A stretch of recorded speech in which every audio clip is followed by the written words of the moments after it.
Supposed to be professional. Power up the mic, now it's time to play. Where the grind hour meets, where the gamers stay. From the field screen, we breaking the line. It's the game of sideline, where legends align. Lichemax loading plays like he's drawn the plan. Kinetik bringing fire like he's leading the band. No matter the game, no matter the sport, we running this pod like it's fourth and short. Press start, locked in. It's game time again. You tuned in live to the Sideline Show with Kinetik and Lichemax. Let's go. The game of Sideline starts now. I thought you would have had it. But anyway, yo, what's up, everyone? Welcome back to the Gamer's Sideline, the place where the sports meet the sticks and stories get pixel deep. I'm your host, Mike, a.k.a. Lichemax, and this over here is my co-host and also host. It's Kinetik. Hold on. Why would I have had it? Every show we have done to this point, you've been the one to hit those. And at no point did you tell me, hey, I need you to hit the opening, the intro song.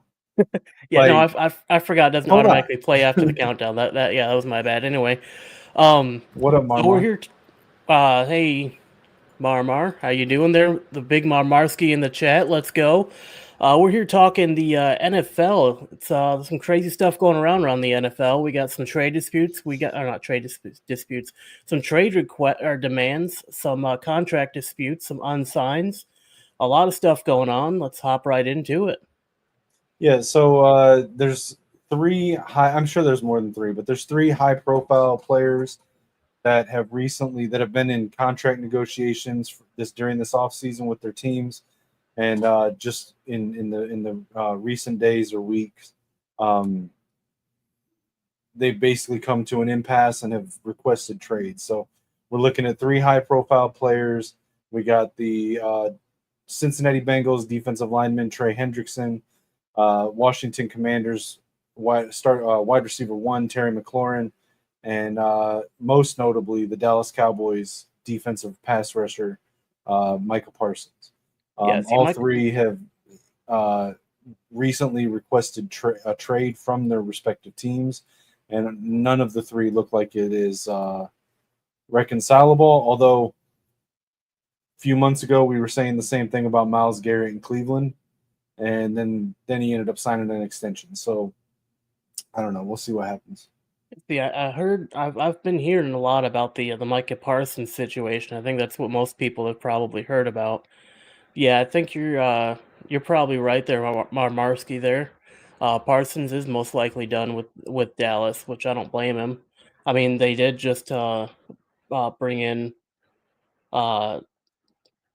words, English lost to me. He's been asking to get paid closer to like that of TJ Watt in the industry, which I mean I don't blame him. He's been a pretty good he's got some awards under his belt. He's a 2-time first team All-Pro. I mean, he's a really good player over there at Dallas. And I mean, if he wants to get traded out, I mean, there's plenty of teams that could use that kind of a skill set on their defensive line. It's definitely going to make the Lions' job a lot easier if he does leave. That's for sure. Well, so the one with Micah Parsons, it's a little bit unique and different to the other ones for a couple of reasons. First of all, unlike the other ones, the Dallas Cowboys have probably the most well-known owner in the league, Jerry Jones. Jerry Jones likes to have the Dallas Cowboys in the headlines at all times. And so he has this habit of stringing out extensions for star players so that it stays in the headlines, that they're still seeking an extension.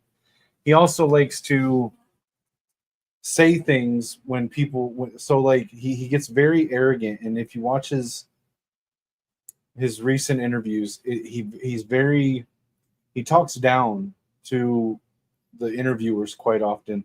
You know, if he feels like you're in any way, you know, like saying, oh, you know, he'll come across and be like, well, I think we know a thing or two about winning here. You haven't won a playoff game in like 30 years. So like, yeah, I think down. so. But in a recent a recent interview that he did, or maybe it was a press conference. I don't know. I don't remember exactly. He literally threw Micah Parsons under the bus when someone asked him why they had not signed him yet, and he made some weird comment about that just because they sign him doesn't mean that they'll get to play him, because he has a history of injuries. And one of the recent guys that they signed a couple years ago, he brought it up as an example, and it was basically like throwing Micah under the bus. That one of the reasons he hasn't signed his contract yet or given him the offer that he wants yet is because he doesn't feel like he deserves it because of injury. Basically, is what he implied. And if you read Micah Parsons' statement that about wanting the trade, you can tell that incident really sort of rubbed Micah the wrong way. And it's really stupid because like the Cowboys could have signed Micah Parsons a year ago. They could have signed an extension. Yeah. And they like in no world would you not sign Micah Parsons. Like he's the type of player that you find a way to make it work. And the way that the NFL salary structure, the contracts are structured, are basically it's always the next contract is higher than the last one. So like if you signed him a year ago, you would pay him less money than you do now. So like there's no reason to do what Jerry Jones is doing where he strings it along to the last second just for headlines. He could have signed him a year ago for cheaper than he would right now. And instead he sat here and twiddled his thumbs while watching guys like TJ Watt, Myles Garrett, and other edge rushers, Aiden Hutchinson, get their big money extensions. And every time another star edge rusher gets their extension, that drives the price up for Micah Parsons because his camp's going to say, oh, look, the last guy got this much. I think I'm worth more than that. And yeah, I mean, it's just being mishandled in so many ways by Jerry Jones. Right, and yeah, from what I'm seeing, he's trying to aim for closer to like that 41 mil a year contract, which is pretty close to what a lot of the other star edge rushers are getting in the league. And I mean, at the end of the day, Dallas does have one card to play if they really wanted to keep him around, because they can still franchise tag him for the 26-27 season. Yeah, so for those that haven't seen it, here is the statement from Micah Parsons when he requested a trade. So for anyone that can't read it on the screen or just listening, I'll go ahead and read through it real quick. So this is posted by Micah Parsons. I forget if it was yesterday or the day before, but it was basically the same day he requested a trade. He says, yes, I wanted to be here. I did everything I could to show that I wanted to be a Cowboy and wear the star on my helmet. And remember, when he was drafted by the Cowboys, he literally was crying because this was the team he wanted to go to. Yeah. But he said, I wanted to play in front of the best fans in sports and make this America's team once again. The team my pops and I grew up cheering for way up in Harrisburg, Pennsylvania. Unfortunately, I no longer want to be here. I no longer want to be held to closed-door negotiations without my agent present. I no longer want shots taken at me for getting injured while laying it on the line for the organization, our fans and my teammates. I no longer want narratives created and spread to the media about me. I had purposely stayed quiet in hopes of getting something done, but since there is confusion out there, let me clear some things up. I had my agent reach out to the Cowboys last offseason after my third year in hopes of getting a deal done early on. Unfortunately, the team did not want to start any negotiations at that point. I was okay with that, didn't complain, and focused on the 2024 season. After the season, I told my agent once again to let the team know we were open to negotiate when they met at the Combine. My agent informed me I should wait for other deals to get done because the price would only go up. But I didn't care and wanted to secure myself as a Cowboy long term. This was before any of the other pass rusher deals got. Oh, why did that? Hold on. You were on the right one. Okay, hold on. Sorry, I was expecting it to start at the top. Yeah. It was before any of the Cowboy long term. Okay. This was Yeah, this was before any of the other pass rusher deals got done this offseason. I knew I would be leaving money on the table, but again, I was okay with that. Again, radio silence as far as my extension. In March, I met with Mr. Jones to talk about leadership. Somehow the conversation turned into him talking contract with me. Yes, I engaged in a back and forth in regards to what I wanted from my contract, but at no point did I believe this was supposed to be a formal negotiation, and I informed Mr. Jones afterwards my agent would reach out thinking this would get things done. But when my agent reached out and spoke to Adam, he was told the deal was pretty much already done. My agent, of course, told him that wasn't the case and also reached out to Stephen Jones. Again, the team decided to go silent. At that point, we decided we would allow the team to reach out to us whenever they decided they wanted to talk. Yet still not a call, email, or text to my agent about starting a negotiation. Up to today, the team has not had. you can just hit the arrow. My bad. Let's see. Reached out and spoke to Adam. My agent told him that wasn't the case. And this team decided to go silent. Up to today, the team has not had a single conversation with my agent about a contract. Not one demand has been made by my agent about money, years, or anything else. Still, I stayed quiet, but again, after repeated shots at myself and all the narratives, I have made it a tough decision. I no longer want to play for the Dallas Cowboys. My trade request has been submitted to Stephen Jones personally. I think Stephen Jones is Jerry's son and works in the front office there. Yeah, he's the one that's going to be taking over the team once Jerry either retires or passes. Yeah, and see, the problem with this is that, like, okay, every team wants like realistic, logical fans and front office people. They want their players to be mature, to be willing to take a pay cut, to stay there so that they can use that capital to bring other people in. And very few players are willing to do it. I'm very lucky as a Vikings fan. We just went through this with Justin Jefferson a year ago. It was quiet. He didn't have any arguments in the media. It was friendly between him and his agent and Kwesi until they got a deal done. He showed up, did work, wasn't a diva about it, right? Yep. And it appears here that Micah tried to do the same thing. This was his favorite team growing up. He wanted to stay there. He was willing to get paid less. He wanted a deal done a year ago, like I mentioned earlier. And not only did they string him along, but they left him without any communication, didn't give him any information, didn't even make him a priority at all. This is one of the best edge rushers in the country. I'm pretty sure statistically he's not, I think, third behind Aiden Hutchinson and Myles Garrett. Yeah, I was going to say it. It's those three. Yeah, so it's like – and TJ Watt. He's one of the few players in the country that as a single player can turn the tide of a game. Like, I've heard some of the guys that I listen to that are former players talk about who's the star, and what they mean by that is when they would go into prep for their upcoming opponent the week of that game, they would identify star players on the other team that were players that could take over a game, that they had to game plan for that player specifically, separate from the game plan for the team. Micah Parsons is one of these guys. He's only 26 years old. Yeah. There's zero reason why you don't get this done. And if he was willing a year ago to sign and wasn't trying to push, when you're the top three, when you're like the top 5 or even sometimes top 10 at your position, but at a premium position like edge rusher, which it's like quarterbacks, edge rushers, wide receivers, and like left tackles are like the money positions, right?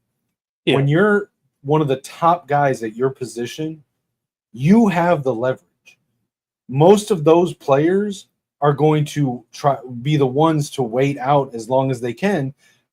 If, like for example, CeeDee Lamb waited intentionally to get his deal done last year until after Jamar Chase and Justin Jefferson and I think A.J. Brown or somebody all signed their deals first. and Amon-Ra as well, because he wanted to be able to look at all them and say, they got that amount, I want more. And he had the leverage to do it. Micah Parsons is one of those players that has that leverage to do it, and he was willing to not do it. Yeah. And they fumbled this. It's just insane. And then beyond that, what this speaks of, the fact that contract negotiations are not supposed, it's like having a lawyer when you have an agent. Yeah. Those contract negotiations are not supposed to happen if your agent is not there. And for them to call him in for a meeting and then change the topic from the team and football to his contract and try to get him to agree to stuff there without his agent present. And then when his agent reached out, told his agent, well, the deal's already basically done. That is shady as shit, dude. Absolutely. And yeah, I mean, that does kind of bring some shine some light onto some tactics that a lot of these I don't want to say a lot. Some of these teams use. They kind of use some underhanded tactics to try to get their star players to stay, even if it means that they can get them at like a discount if at all possible. But I mean, the Cowboys do have one other card that they can play if they really want to keep Micah Parsons, which would be just like the pettiest move that you could do. But I mean, I wouldn't put that above Jerry Jones, seeing as what Micah was talking about here. So they could just franchise tag him if they really want to keep him for this season. I mean, they can, but he can also choose to sit out as well. Right, yeah. But I mean, if they really want to be petty and keep him on staff, they can do that. But as you said, then that means that he's not obligated to actually perform because he's not technically under contract. He's franchise tag, so he's got to stay on the team, but doesn't mean he has to play well for the team. Yeah, so I mean, if I'm Micah Parsons at this point, I don't see any way to reconcile this with the way that Jerry Jones has treated him, the way that they tried to ambush him, and then to throw him under the bus publicly in the media. Yeah. I mean, too. They could be petty, but it doesn't help their team to do it. Like, the only reason to not trade him now and to franchise tag him and to string him along is literally just to be petty. Right, so, and I mean, like Marmarski said here, I mean, Jerry Jones is the reason Dallas won't win, and that's something I can see Jerry Jones actually absolutely doing. Absolutely, Marmar's definitely on point with that. Yeah, like, I mean, I could see Jerry Jones doing crazy, just to make sure that no one got the better of him, you know? Yeah, so like just some quick information I've got here on Micah. 26 years old, 4-time Pro Bowl edge rusher, two-time first team All-Pro, was drafted 12th overall, has 52.5 sacks over 63 career games, with at least 12 sacks in each of his first four seasons. This feat has only been achieved by one other person in the history of the NFL, and that's Hall of Famer Reggie White. He's tied with Max Crosby for the most quarterback pressures since 2021, and every year he's in the running for Defensive Player of the Year. Yeah. It just, I don't get it. I don't get it. Jerry Jones is supposed to be this smart businessman, but it feels like with arguably the Cowboys' most impactful and important player, he has fumbled this in every way that you possibly could. And I mean, the fact that they wait until the last second to sign like their star players doesn't make sense to me. If you're going to be doing smart business, it makes more sense to try to sign them as early as possible than waiting until the last second. Because if you wait until the last second, they're going to see the other deals getting done, potentially for more money. Yep. And then those players are now going to demand more money, and that's going to push negotiations out even farther to the point to where I think last year we almost got to like the start of season before contracts were finalized. In a lot of cases, but generally Which I you'll mean see. that was partially because of CD Lamb, but Well, but part, still. but even those contracts were done a year ahead of time. Like Yeah. he tried to reach out and get his done last year, and they didn't. They just said they weren't interested in doing it then, which he was like, okay, that's fine. I'll play through the year and we'll do it next year, because he had no reason to think that they wouldn't get it done, right? Right. But like, if you're a smart front office executive, a smart GM, if there's a player that you want to keep, there's zero reason not to get it done before going into the final year of their contract, or even the before the next to final year of their contract, if they're Right. willing to, what the way Micah is, because it's just going to save you money. Yeah. And every dollar that you save on this contract extension is money you can put towards other free agents and other contract extensions to give your team the best chance of winning. Right. And to be So frank, I mean, it and to be frank, like the Dallas Cowboys need all the help they can get. They definitely need to save some money to try to pull in some better talent. I mean, they're not saying they don't have good talent; they just aren't great at utilizing them. right. But I mean, getting these contracts done earlier rather than waiting until the last second to do them would definitely benefit them in the long run. Yeah. Now I do Uh, think that the other two players, Terry McLaurin, I don't know the that's details as much as I know Micah's, but I do know I don't consider Terry McLaurin a top wide receiver in the NFL. I do think he was the top receiver on the Commanders. He was the best receiver for Jaden Daniels. And if they trade him, I believe Jaden Daniels' top receiver is then Deebo Samuel, who is not a wide receiver one at this point. But the problem is I don't know what Terry's asking for. If he's asking for CeeDee Lamb, Justin Jefferson, Jamar Chase money, trade him. I would probably still trade him even if he's trying to get like DK Metcalf money. I think he's probably a step below DK Metcalf. That's just me. You look at his stats, compare the stats to DK Metcalf. In fact, if you give me a second, I will compare them.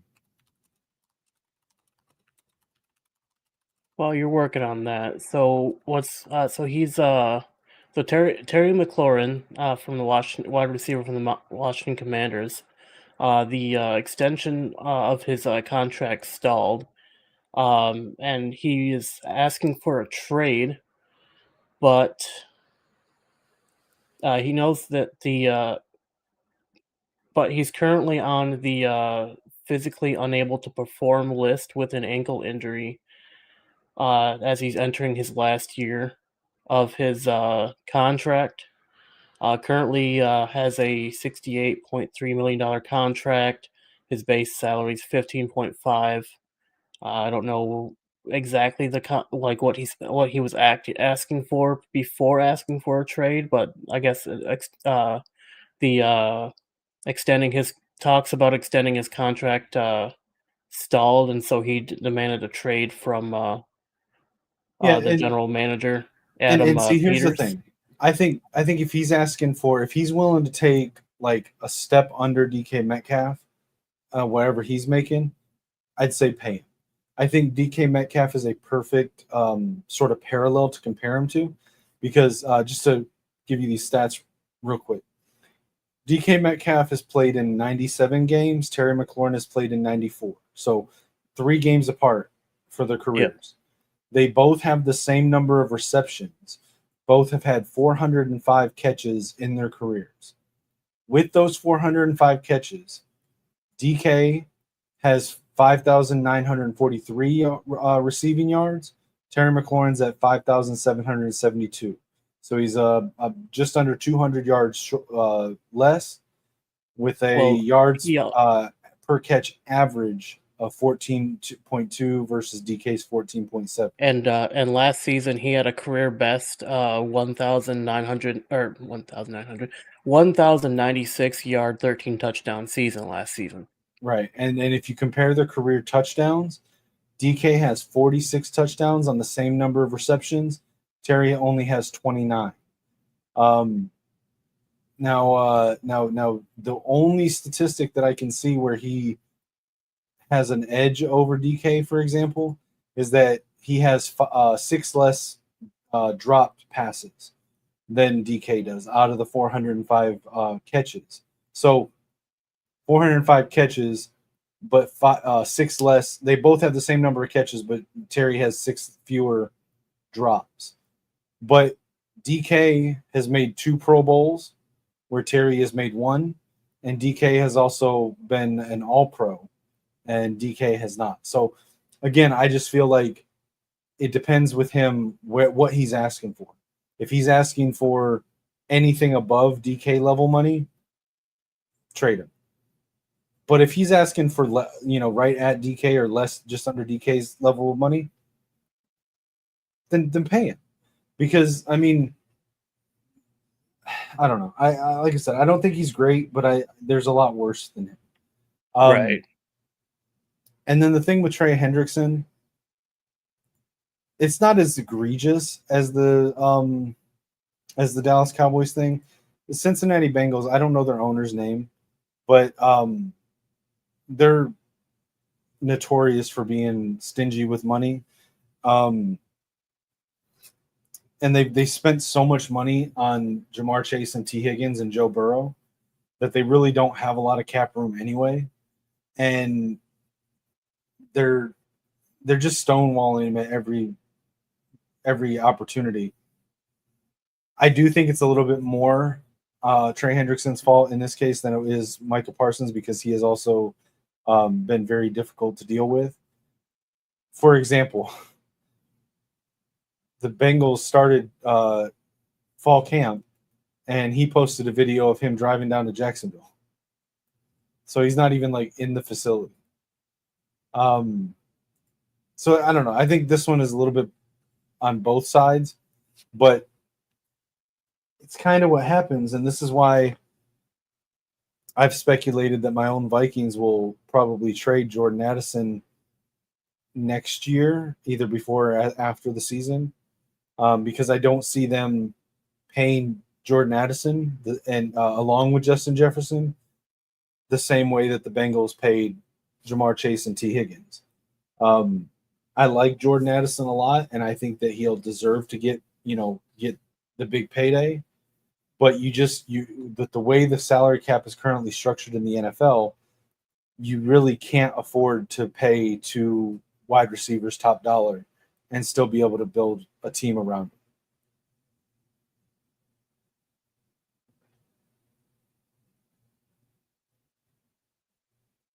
Which I think your team will probably face a similar situation with Jameson Williams and Amon-Ra.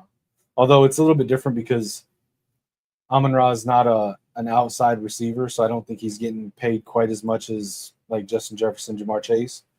He's like the best slot receiver in the league, but that probably leaves a little bit more room for Jameson Williams to get a contract. Yeah, Amon-Ra is, I believe, like one of the top 10 best slot receivers in the NFL right now. I would say he's the best slot receiver, and he's got the rare ability to be a slot receiver that can kick out to the boundary. But he's going to be best for the team at the slot. Although I have seen some reports that the new offensive coordinator for the Detroit Lions, again his name escapes me right now, is planning to use Jahmyr Gibbs as a slot receiver in a lot of packages. So we'll see. Yeah, they're going to have to figure that one out. From what I understand, like his knowledge when it comes to like just in general seems to be a little out there. Yeah, I mean he seemed excited about it, like it was something he wanted to do. But I mean, he's definitely going to have to learn a lot more routes because there's a lot more routes involved in being a slot receiver than being a boundary receiver. Because a boundary receiver is typically you're running post, you're running a streak, or you're running an in. That's typically like what you're doing on a boundary.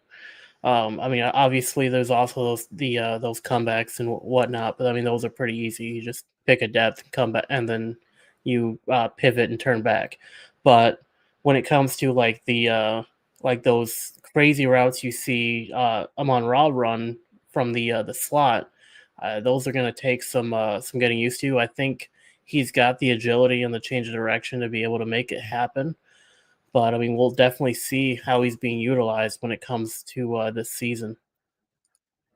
Yeah, I mean, I know Be I'm a nice. Vikings fan, but like I've said before, I don't hate the Lions, and I actually like quite a few of the players. So, I mean, I think you've got a good duo there. I'm skeptical that you'll keep both of them, but I think, like I said, I think there's more room for you to keep both of them than You know, there I, is I've, in I've most said like cases. this year will probably be our year to be able to hit the make a Super Bowl, or the last year to make a Super Bowl run for at least 3 years after this, because I think after this season we're going to be in a pseudo rebuild stage. So I think we're losing a lot of our best players after this season. Well, within the next 2 seasons, we're losing most of our best players. So I mean, it's Well, going and to be that's why definitely interesting. and that's why I've said for the last few years, and I remember getting a lot of pushback from Lions fans last year. But I've been saying, I mean, you can confirm, I've been saying this for a couple years. Yeah, The Lions had a window to try to win the Super Bowl from 23 until probably this year or next year.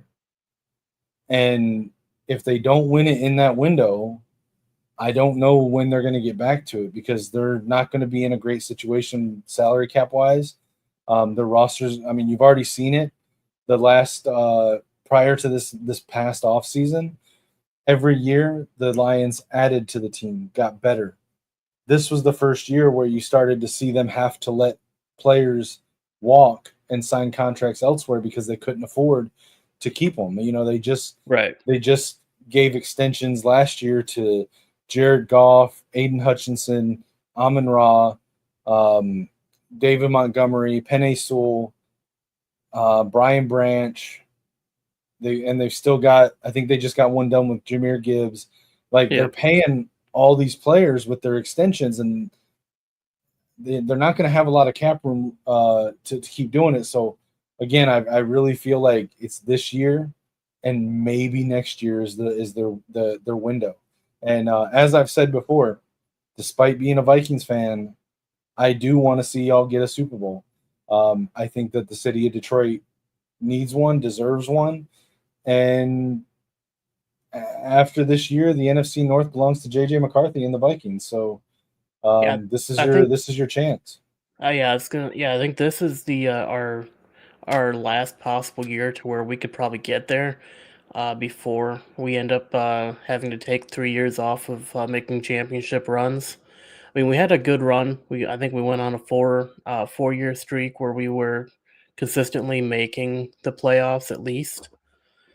But uh, but yeah, I mean, if we can get our injuries figured out, get that sorted away to where we don't keep having people go down constantly, I think we'll be in much better shape. Speaking of which, we do have a bit of a injury report from Yeah, come on, man. Lions. So last year, correct me if I'm wrong. You're the Lions fan.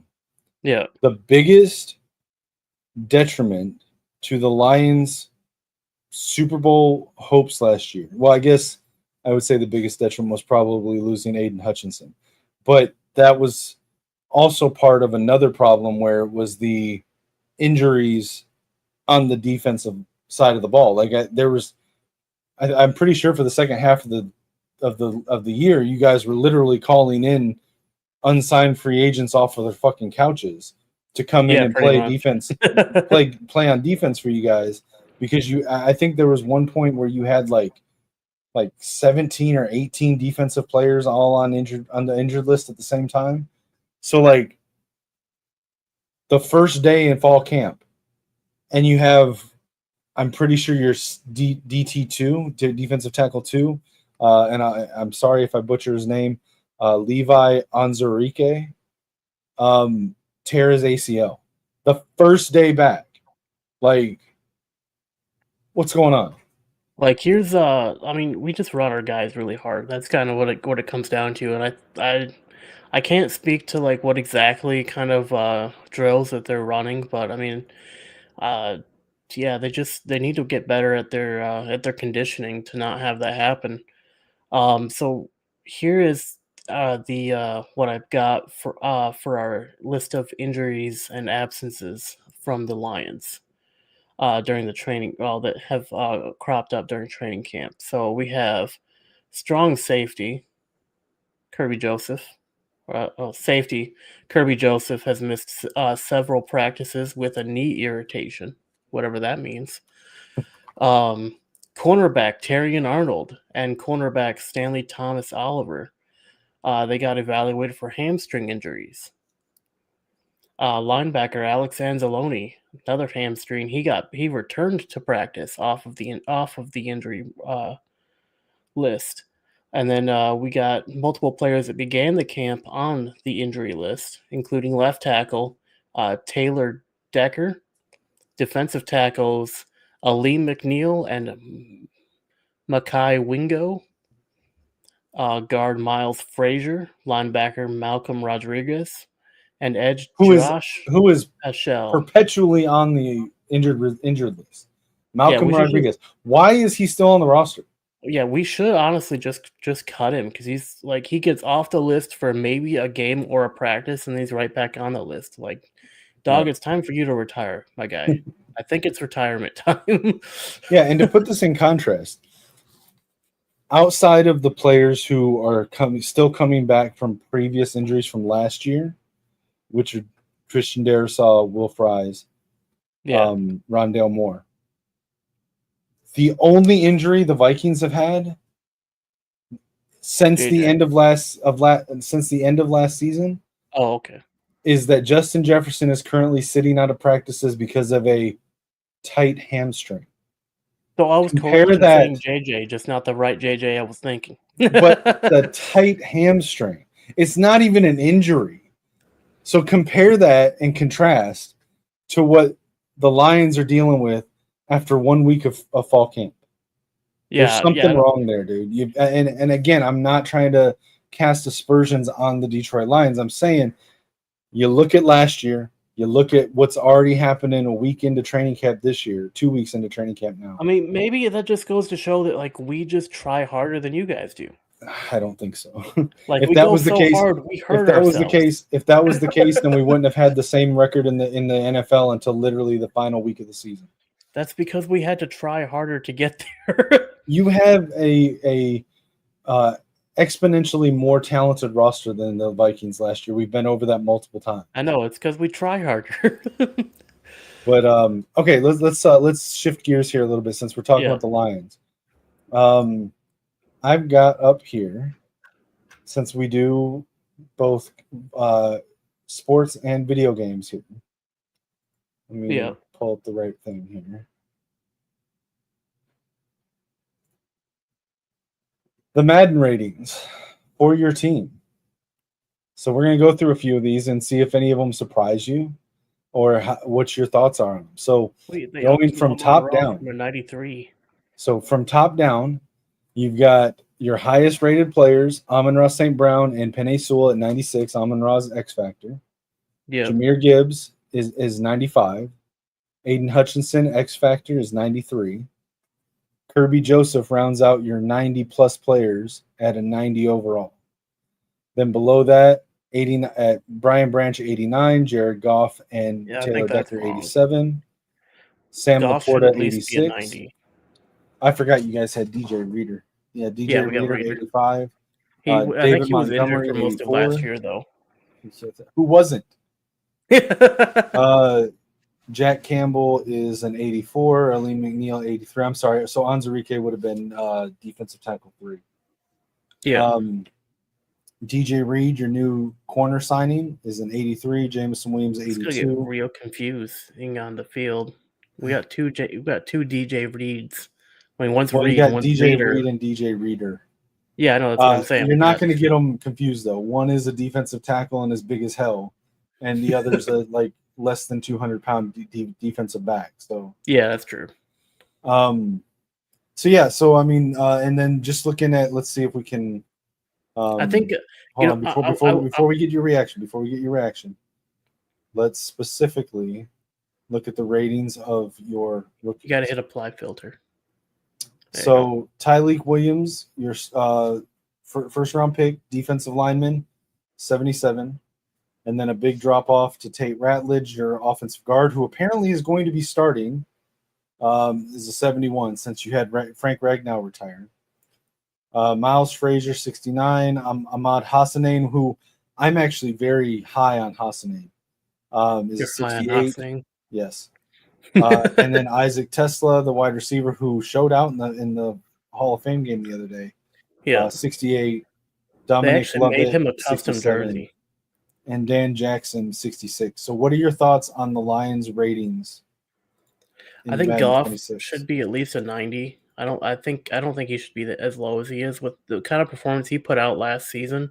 I think he should be at least a 90. 87 is like close, but I think he should be sitting in the 90 range. I think that'd be fair. Let's compare him to the other quarterbacks. Go ahead and keep going. I'll Yeah, because I mean he was in the running for a quarterback award through most of the season. Well, towards the end of the season, not most of the season, but towards the end of the season. I mean, he had a phenomenal season. I think he actually had a better season than Patrick Mahomes. I would say his rating. Okay, so should the rating be higher? I don't know, but he's the sixth highest rated quarterback. He's I think behind Mahomes, only Josh Allen, Lamar Jackson, Joe Burrow, Patrick Mahomes, and Matthew Stafford. And the only one I think you have an argument with is Matthew Stafford, and he's only one point behind Matthew Stafford. And I think that's fair considering they were literally traded for each other. And he in the trade was Jared Goff and a shitload of picks for Matthew Stafford. And since the trade, Matthew Stafford's won a Super Bowl and Jared Goff has not. So I think being 1 point behind Stafford is pretty fair. They've got him ahead of Jalen Hurts, who just won the Super Bowl. Right. So I would say it's pretty fair, at least as his ranking, if not the overall. Yeah, I mean, if anything, I would have them both be at 95 and Mahomes be 87 or 88. Because I don't think Mahomes performed very well last year. Let's be real. Mahomes' performance wasn't great last season. No, but he was coming off of a Super Bowl win. And I don't think you knock a quarterback who's been the best quarterback in the league for multiple years and is not even 18 months from, well, I guess 18 months now, but not even 2 seasons removed from a Super Bowl win. I don't think you knock him down for one bad season. I mean, I haven't seen any of his other seasons, but if last season was anything to go on, I mean, then it seems more like it's less his skill and more he gets bailed out by the refs by a lot. I mean, that's possible. Listen, I'm not a Patrick Mahomes fan. I actually really can't stand the guy. You've heard me rant about him before. But in the game, he's great though. He's a cheat code. I can't take away what he's achieved. Let's see. What are the biggest movers on the Lions? 0 results. I don't even know what that means. I'm assuming it's like players that from last year to this year moved like probably 5 overalls or more, something like that. Oh, okay. I think. All right. And just to be fair, because I don't think their roster's as good, we'll take a look at my team as well. Since they are rivals, we'll be fair here. I mean, little R on the rivals there. I mean, we do have the best receiver in the league. He actually just got that 99 tag this year. No, he didn't. He was a 99 last year. No, he was not. I'm pretty sure this is his first year as a 99. Hold on. He has been a 99 before. Hold on. I'll look it up. Yeah, he's been a 99 before. Yeah, but last season he was not a 99. And I would argue, I think Christian Darrisaw is one of the top left tackles in the league. I want to see what they have him like where he's ranked among left tackles, because I think he's criminally underrated. In the league. He was a 98 on launch. Okay, but the launch doesn't matter. What was he by the end of the season? By the end of the season, they had him at 99 by online roster update. But on initial launch, which is what we're looking at right here, this is initial launch. He was a 98 on launch. Yeah, but I mean, again, the launch ratings are based on last year, and the right final ratings are based on this year. If we're gonna compare what the ratings were, we got to look at launch v launch, and we can look at it again at the right before 27 launches, and see where they. Well, I guess Justin Jefferson doesn't matter because he's just going to be 99. Well, actually, he could go down. So I mean, we can look at it before 27 next year and see what happens. I think that Christian Darrisaw should be above both Laramie Tunsil and Rashawn Slater. I think he's a better left tackle. I think these three are probably correct, but I think Darrisaw is by far better than Slater, and I think Tunsil really declined last year. That's why the Texans. He did a pretty good. The Texans, but the Texans literally traded him for a 5th-round pick to the Commanders because he declined last year. Right. So I think that Christian Darrisaw. I think Slater should be above Tunsil, but I think Darrisaw should be above them both. But I'd be inclined to agree there. Let's look at the Steelers now. Well, hold on, because we didn't really look at the Vikings here. All right, so we got Harrison Smith. Hitman Harrison Smith is an 88. To be a 13-year vet and be rated still an 88 is pretty impressive. Yeah, I mean, I'm surprised he hasn't retired, to be honest. Then we got Jonathan Allen, one of our new free agent signings, 88. TJ Hawkinson, 88. Ryan O'Neal, 86. Aaron Jones, 85. Byron Murphy, 85. I think that's going to go up. I think Byron Murphy's going to have a bit of more than likely, yeah. For sure. Jordan Addison, 84. Andrew Van Ginkel, 83. I think Van Ginkel should be rated higher based on what he did last year. Last year was a breakout season for him. Him and Jonathan Bernard both. I mean, these are all subject to change post first roster. Yeah, no, I'm just saying. I think that both of them should have probably went up to about 86, 87. I think both Van Ginkel and Grenard should be at higher, because I'm pretty sure they were the top pass rushing duo last season. Can you look that up while I'm going through these ratings? Jonathan Grenard and Andrew Van Ginkel, I believe, statistically, were the top pass rushing duo in the league last year for the 2024 season. While you're doing that, though, our newly signed center Ryan Kelly, 83. Josh Metellus, Michigan man, 82. Why I don't understand this. Andrew DePaulo was a tight end on last year's roster, and he was like a 45 overall. Now we have the long snapper position, and now he's a long snapper rated 81. What? Oh, hey, so I have the question that you wanted answered. So, who were the best pass rushing duo? The pass rushing duo of last season were Nick Benito and Jonathan Cooper. I don't know about that. Hold on. They led the league with 63 sacks, 9 more than second place team according to Vikings territory. I don't know about that, and I don't know what that source is. Hold on. That source is from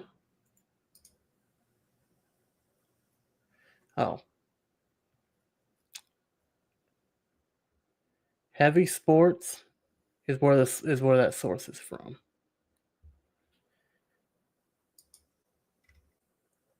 I will check Bleacher Report because that's usually a good one to.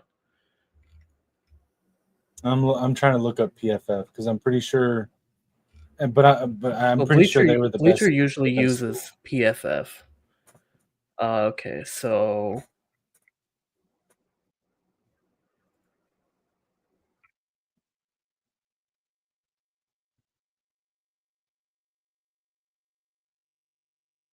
I know Myles Garrett was the top pass rusher, but I'm pretty Yeah. sure that Van Ginkel and Grenard were the best pass rushing duo.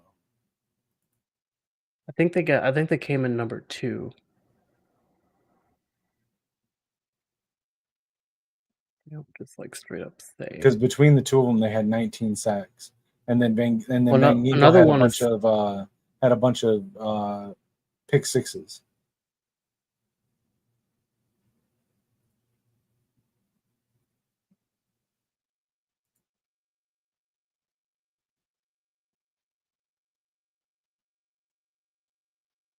well, while you look at that, Anyway, yeah, I can't really find anything. Ivan Pace Jr. I feel like he's a little bit underrated here. They've got him at a 78. I think he's probably like an 81. Our first round pick, Donovan Jackson, offensive guards, they've got it at a 74. Jalen Naylor, I think Jalen Naylor should be a higher. I think it's criminal that JJ McCarthy and Dallas Turner are 73.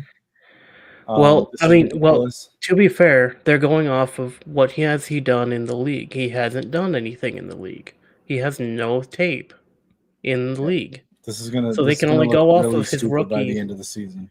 It'll probably go up by the end of the season. You're right, but as of right now, there is no NFL tape on him for them to use to calculate an overall, so they can only use his rookie stat. That's the same stat he had. He started out with last year. It was a 73. No. To be fair, they actually did bump him up. He was a 71 last year. Okay, so he went up. He went up 2 points. I am surprised that Jeff Okuda is a 71. I'm surprised they put rookie wide receiver Ty Felton at 71. Full transparency, during the draft, during day, I want to say it was day 3, day 2. I don't know. Whenever they made the pick for Ty Felton, I guess it would have been day 2. I was on live with my guy Rap over on Vocal Vike. Check him out on YouTube, Vocal Vike. We were live during the draft, and we had been talking for weeks about who they would pick here. And when they picked Ty Felton, we were both like, huh? Like, you can see on air, we were both mystified by it. And we tried to be like positive about it, optimistic. So far, I'm not sold on Ty Felton.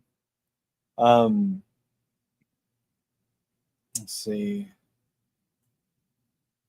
I mean, I think these are all pretty fair. I think Tyrion Ingram Dawkins is probably going to end up being better than a 66, but I mean, we'll Zamiah see. Vaughn, from what I've heard, he is completely showing out in camp and is literally competing as a rookie, as an undrafted free agent, for I don't know about starting position at corner, but definitely at a heavy rotation as an undrafted free agent, which is really impressive. Kobe King, I think, will be pretty good, but he's probably going to be mostly a special teams player. Yeah. A lot of these guys I don't think are going to make the team though. Yeah, there's a good chance. Let's take a look at the Steelers. See what they got. But for those who don't know, Steelers is my AFC team of choice. I don't know. I guess my AFC team would probably be the Chargers because of Jim Harbaugh, but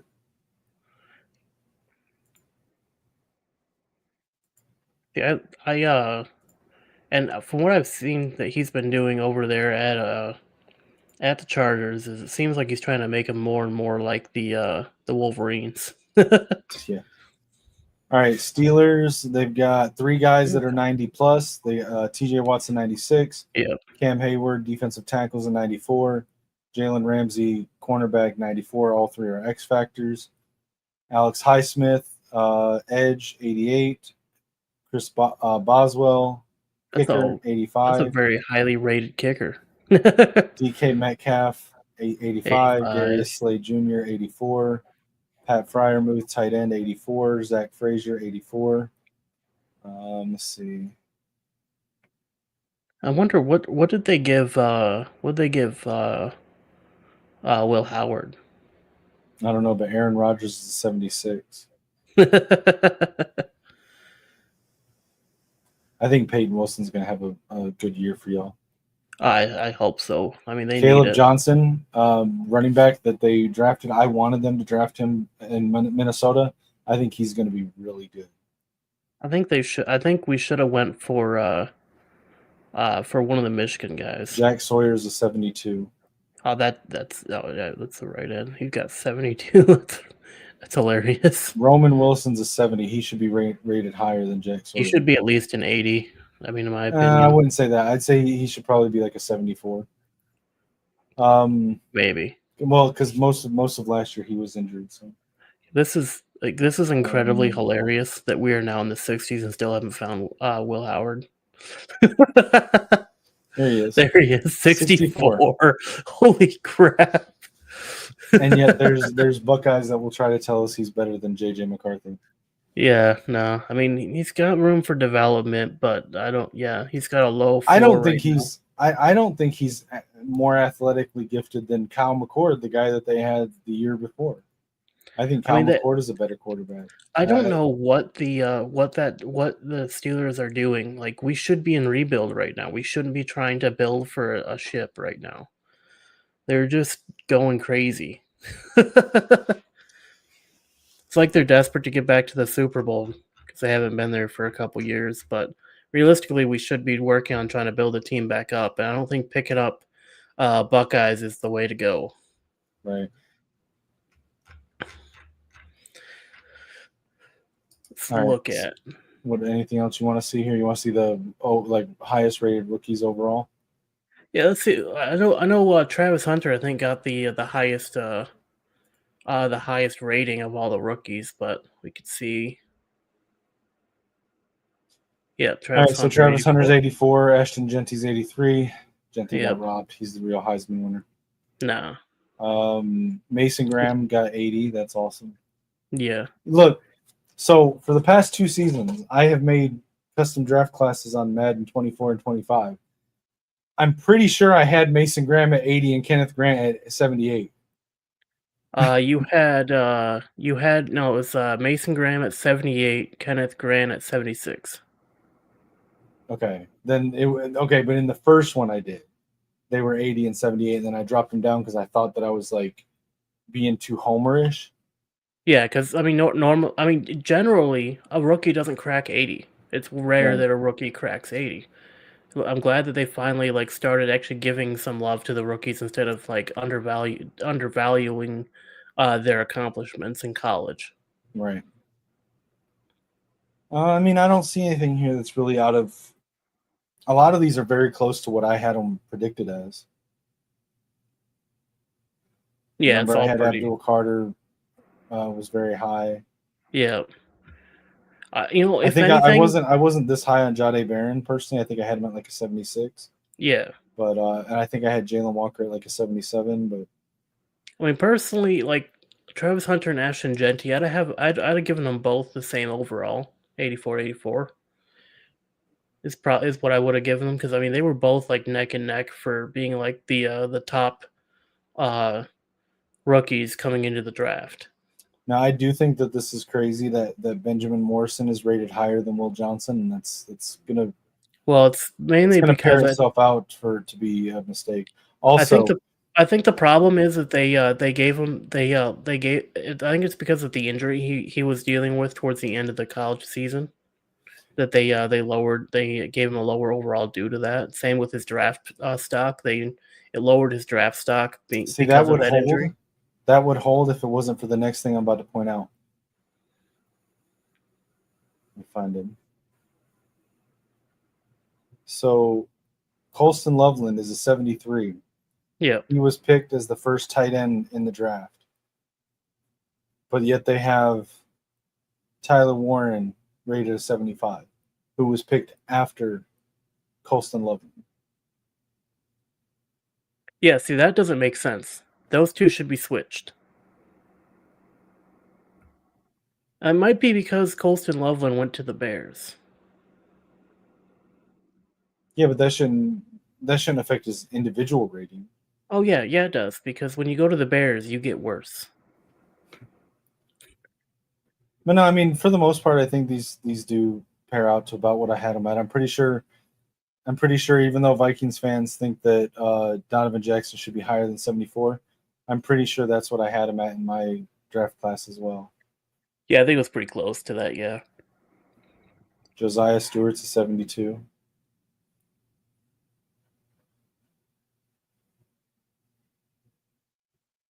Yeah, I think they got pretty close with a lot of them. Some of them don't make sense, like we pointed out, but yeah, I think they got pretty close with most of them. All right, so what else we got? Let's talk Lions for a second here. So a lot of places have Lions going 12-5. Some have them going lower, some have them going higher.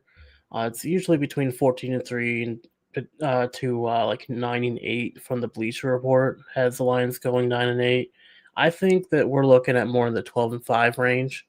Well, let's go. Is, Let's go through it real quick. So let's not talk about that Hall of Fame game that was atrocious. I'm And we pretty can sure talk these about a are little bit of it, ABC. but Okay, yeah, it was so not let's a go. great time. Let's look at your regular season. So we'll go through game by game. Tell me if you think that like anything, your thoughts on the games if you have them, but tell me if you think it's a win or a loss. So week 1, you start the season on the road at Green Bay. Yeah, we start off going right into the danger zone, heading over to Green Bay. That's going to be a tough game to start the season off. I'm gonna say that we've got a pretty good record against Green Bay so far. So I must say that we definitely we pack the Packers up in their own stadium at Lambeau Field. I think we pull a win out there week 1.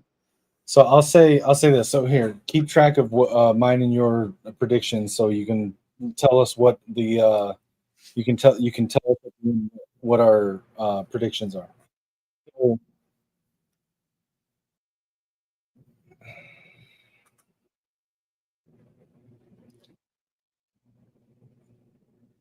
okay, that's weird.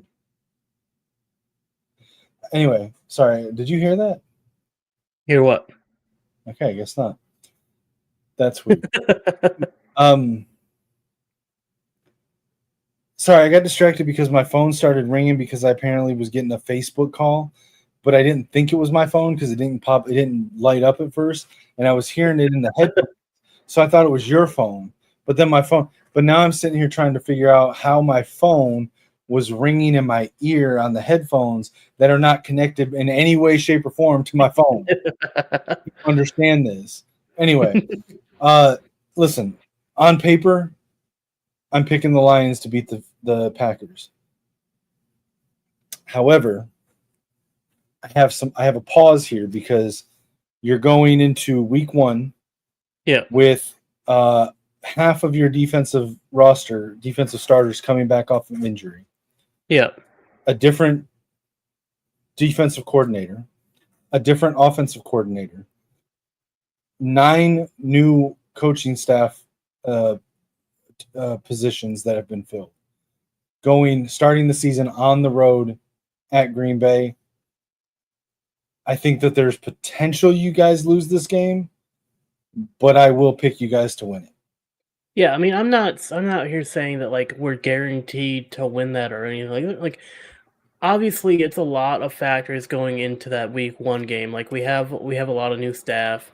We have a good amount. We still have players on injury. We're not coming into week 1 at full strength by any means. But I mean, we've done more with less in the past, and I think that with that, given how we've adapted and overcame in the past, I don't see any reason why we can't. Why to say that there isn't a higher than not chance that we come out week 1 with a victory. And it'll probably be close, but I think we still win it. I do really think that there's going to be a major effect on your team also from the sudden retirement of maybe the best center in the league in Frank Ragnow to now you're going to have to, where before you had an offensive line where you would have had what's his name, the offensive lineman you guys drafted last year. I like him. I can't think of his name right now. You drafted in 2024. I can't think of his name, but your offensive line, because you let Kevin Zeitler walk and go to the Tennessee Titans, was going to be Taylor Decker, Graham Glasgow at left guard, Frank Manu? Ragnow at center. No, not Manu. He's a Mahogany. Mahogany. Thank you. And then of course Penei Sewell at right tackle. So you only had a hole at right guard. And that was going to be filled, I thought, by either Christian Mahogany going into year 2, or in your early round draft pick in Tate Ratledge. Yeah. Then out of nowhere, Frank Ragnow retires. Yeah. And now you're probably looking at Graham Glasgow having to move from left guard over to center, and probably start both Christian Mahogany, a second-year player, and Tate Ratledge, a rookie. And now the center of your offensive line seems a whole lot weaker than they were before, because you got your center playing out of position from guard, and then you got 2 players with a combined 1 year of experience between them to either side of your center. Yeah, I mean that's definitely going to make a lot of our passing plays a little bit more difficult. We're not going to have that same level of protection we had last year with the veterans that we had on the offensive line. I mean, I still have faith in the ability of our linemen there to be able to hold their blocks. Keep in mind that you pair that up with a new offensive coordinator, with what's going to be something at least of a new offensive scheme, or at least different in some ways, behind an offensive line that has some questions. I don't know, man. I think you guys do beat the Packers, but I think that there's potential for a loss there. Let's move on to the next game, though. So week 2, you are at home against the Chicago Bears. I think we got that. So this is the return of Ben Johnson to Ford Field. Yeah. And he knows your team better than anyone else. He knows the ins and outs of your offensive players and their capabilities. Yeah, and he knows he knows personally the mentality of Dan Campbell, which I mean a lot of us do, but he knows like specifics on what Dan Campbell is all about. Right. So I think I'm picking you guys to beat the Bears, but there's potential for a slip up here because of the outside things. I think, if you guys hadn't lost Ben Johnson and Aaron Glenn, I think these first 2 games are a given that you guys beat them. But with our staff from last year, like these first like these 2 games are, you could easily say, wins. Moving on, we're looking at week 3. We're not even paying attention to week 1 and 2. But with the added measures of complexity that we had happen during the offseason, with losing both our offensive and defensive coordinators, plus the retiring of Ragnow there. We're definitely, and our guy Hutch coming off of a really bad leg break. Like, don't get me wrong, I've heard nothing but he's back to full strength, but he's still coming off of a broken leg. Yeah, I mean, from what I can tell from the interviews, the posts, and some of the training camp footage that I've seen, like he's looking good. He's looking back to his normal Hutch self. He's even working on new new routes he can hit new stuff that he can do to try to get around the get inside to get pressure on the quarterback. He's been working on things in practice, labbing it up there, so to speak. That being said, with as long as we don't lose any major players in week 1, because again, this is the Lions. We have a habit of losing major players early on and throughout the season. I think week 2, it'll be a tough battle. I'm going to say we take week 2. And I think it's going to be a super close battle because we are battling Ben Johnson. So, I mean, I'm going to have to say it's going to be, like, if I had to put it into a score prediction, type thing, like not necessarily like a hard number, but like how it's going to go, I would have to say it's probably going to come down to a field goal. Well, and I'll say this. I think the hardest part of your guys' schedule this year, if you pay attention, every road game, I believe, is against the top quarterback except for Green Bay. And I don't think Jordan Love's necessarily a bad quarterback. I just don't think he's necessarily a good quarterback. But then you're playing in Lambeau. So I feel like your guys' road schedule in some ways is very, very difficult. Because following this week 2 game, you then go on the road at Baltimore. Yeah. And I'll be honest with you, I think this is a loss. Yeah, I think it's early season. I think you're playing you. against one of the better quarterbacks in the league. I think you're Real playing quick, against John Harbaugh. what'd you say for the Bears? Did you say win or lose? I say it's a win. Okay. So I think John Harbaugh at home, Lamar Jackson. I just think it's going to be too much with a team that, despite you guys, I believe you guys will be 2-0 at that point. I think you guys will still be trying to find your footing, and with the new new version of your team.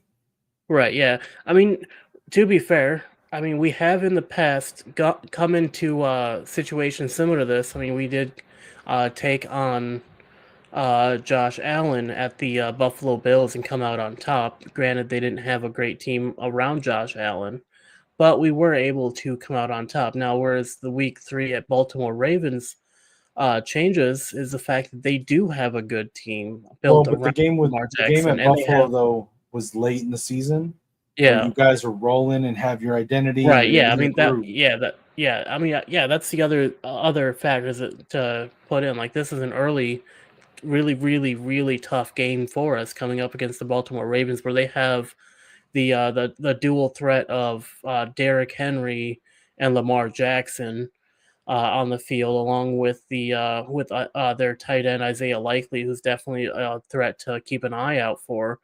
I mean, they have a lot Well, of Isaiah talent. Likely just got injured. Oh yeah, that's right. We were just talking about that. I mean, if he's back from injury by week 3, which we don't know, but yeah, he'll be a threat But to keep a they lookout do still for. have Mark Andrews, I think, too. So Yeah, I think so too. But yeah, they have a lot of threats on their offense. They have a good team on their defense. It'll definitely be a challenge if we wanted to try to pull a victory out there. I don't see it. I think the Baltimore Ravens definitely take beat the Lions in week 3 on the road. There, I think that'll be our first loss of the season, and then week 4 we come to the Cleveland Browns come back, bringing Mason Graham with them back to Michigan. yeah, but What are also your I think this is a win. I don't think the Cleveland Browns are going to be any good this year.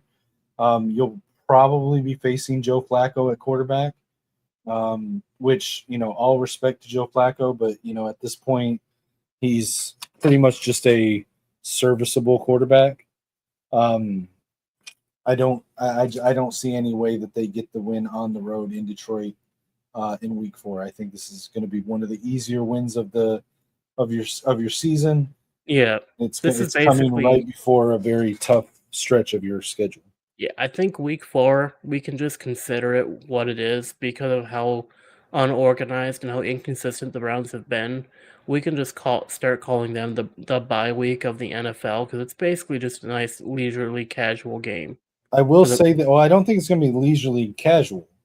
I think that your offense is going to actually struggle a little bit, simply because, like we said earlier, I mean, you've got Penei Sewell on the outside and Taylor Decker, but you've got Yeah. two pretty fresh interior guards and your center playing out of position to an extent.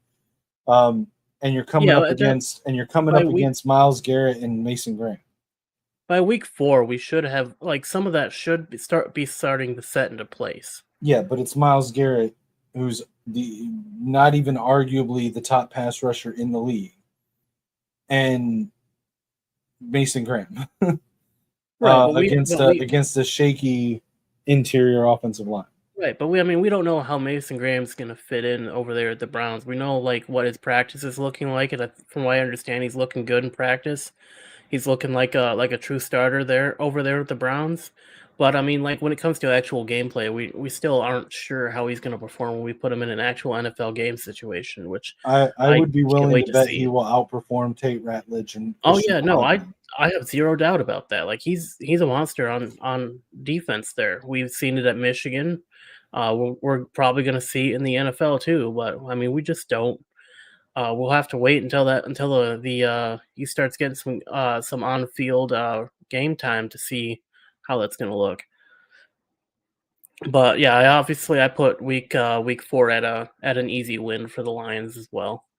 Yeah, I think it's an easy win because I don't think that I think that the Browns offense is going to be bad, but I don't Yeah, think it's going to be a fun night for your offensive line. I'm just curious, like what the Browns are going to do with 4 quarterbacks. That's kind of where my questions are with the Browns. I think they'll end up trading Kenny Pickett and they'll run with 3 quarterbacks on roster.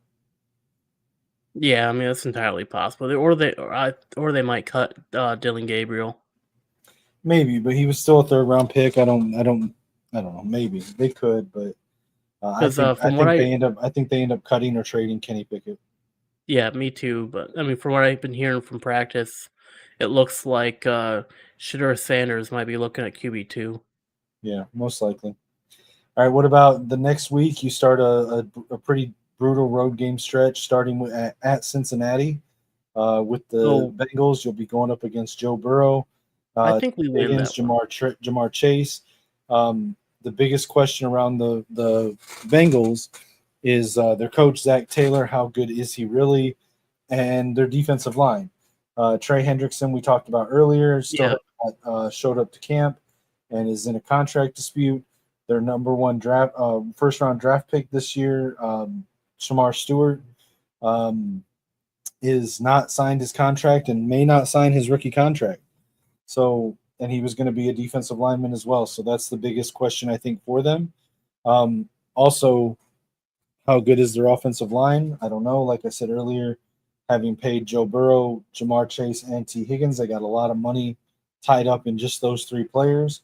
So it's been yeah. very difficult to build around them. So I don't know. So you think this is a win? I think it's a very tentative win. I don't think it's going to be easy by any means. I don't think it's going to be a guaranteed win. But in my opinion, I think that we can pull it off. See, this is where the first one that we're going to disagree on. I do think that at this point you're going in, 3-1 at this point. I've got you, and I think you're coming off of an easy win over the Cleveland Browns on the road against a team that's going to have one of the higher powered offensive units, and despite their troubles with their defensive line, again, that softness in the middle of your offensive line, I think, is going to basically be a wash there. I mean, but we're in week 5. At this point, we should have that situated. Right, but I think the Bengals are a good enough team that they should win at home. If this game were in Detroit, I'd probably pick the Lions, but I think the Bengals come out on top as the kings of the jungle over the Lions in this matchup.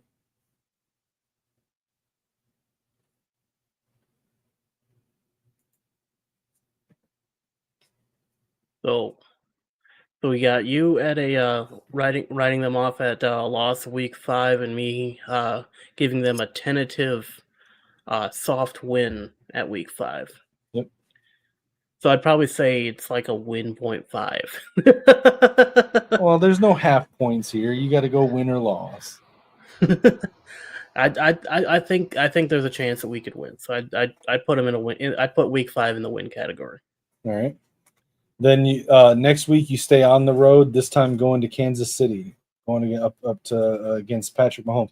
And again, to my earlier point, to this point, the quarterbacks you guys have faced on the road in their home stadium: Jordan Love, Lamar Jackson, Joe Burrow, Patrick Mahomes. Now here's the interesting thing. So Mahomes, he's great. He's a good quarterback. Like that's something that you can't really argue that he's not. Like he's shown his colors, he's shown his skill. He's also shown like where he's weak. And what he struggles with is dealing with pass rushers like Aiden Hutchinson. He's not like he's good at running away from them, but Hutch has some speed on him. He can catch up to Mahomes. He can catch up to him, he can drag him down. I think that's going to be an issue for Mahomes because he like a lot of the other teams he's faced hasn't really had that kind of a edge rusher that's going to get on him like that. Most of the time, his offensive line is pretty decent at funneling guys away from him to where he can like jump out and run along the edge. Like I think that Kansas City. I think this might be another one where we are probably going to have disagree because I think you're going to put them at a loss. I'm going to give them the win at week 6. I think our defense is going to be too much for them. I think I fall on the side similar to the Bengals here. If this game were in Detroit, I would probably give it to the Lions, but I think home field advantage does play enough of a part here, especially with the home field advantage in the zebra stripes. I think the Chiefs will get the win here. Yeah, I mean, I'm not going to say that it's going to be like easy win. Like we're going to walk in, we're going to stomp them, we're going to claim that stadium as Detroit. Nah, it's going to be You're going to plant the flag. Yeah. I don't think it's going to be like an easy win. Like none of our road games are going to be easy. Like it's not like last year where we had to like where one of our road games was the Dallas Cowboys and we saw how that went. Like they showed up for the game and that's about all they did the whole game. Like their biggest achievement in the game was showing up for it. But I mean, yeah, I mean the Chiefs game is gonna be like a hard battle. It's going to be something we're going to be fighting uphill the whole game. I think it's going to be mostly our defense that's going to show out for that game. I guarantee you in that game we will see injuries on the defense because that's one of the games where our defense is going to be running at 110% to try to stop Mahomes from doing Mahomes things. Right. I guarantee you we're going to have a lot of flags that game. It's going to be raining yellow in that stadium. Now I get why one of the Chiefs' color is yellow because of the amount of flags that they throw at Arrowhead Stadium.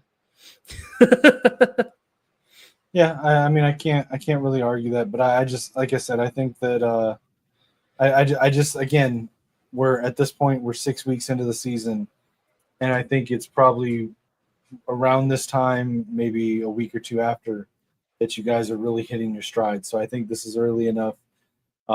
That it basically comes down to who's at home. Right. All right, so then the next week you go back home to Detroit to host the Baker Mayfield-led Tampa Bay Buccaneers. I think we win that one. I would say so. I think at this point you're coming off 2 losses. You're returning home. I think this is where the team will rally to get some good momentum going into the bye week. I do think that Baker Mayfield probably has a pretty good game, but I think that Detroit is a more complete team and they're going to pull that out. Now here's the real question. Now going into week 8, do we win the bye? If you can come out of the bye week without any additional injuries, yes. Speaking of the bye week, let's take a break real quick and let's do some bookkeeping, okay? In the north, 2 teams, 1 force. So, From Ann Arbor to Minneapolis, yeah, we set the I course. want to remind people to check out the description in the video. You'll see a link there for a GoFundMe. That's for Kinetik here. He's going through some things. If you have any questions, feel free to reach out to him on any of his platforms. I'm sure he'll be more than happy to explain to you what's going on. If the information in the GoFundMe doesn't answer it.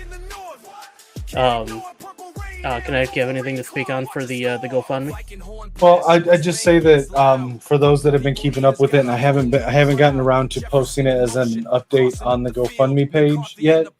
But the latest update is that we did get the second determination in the mail for the disability. They did deny it. This was 100% expected from day one, and it's actually pretty somewhat of a benefit that we got it at the end of July, because that they could have dragged that all the way out to like January, like December or January, before giving us that determination. And the second denial triggers our ability to appeal it to arbitration.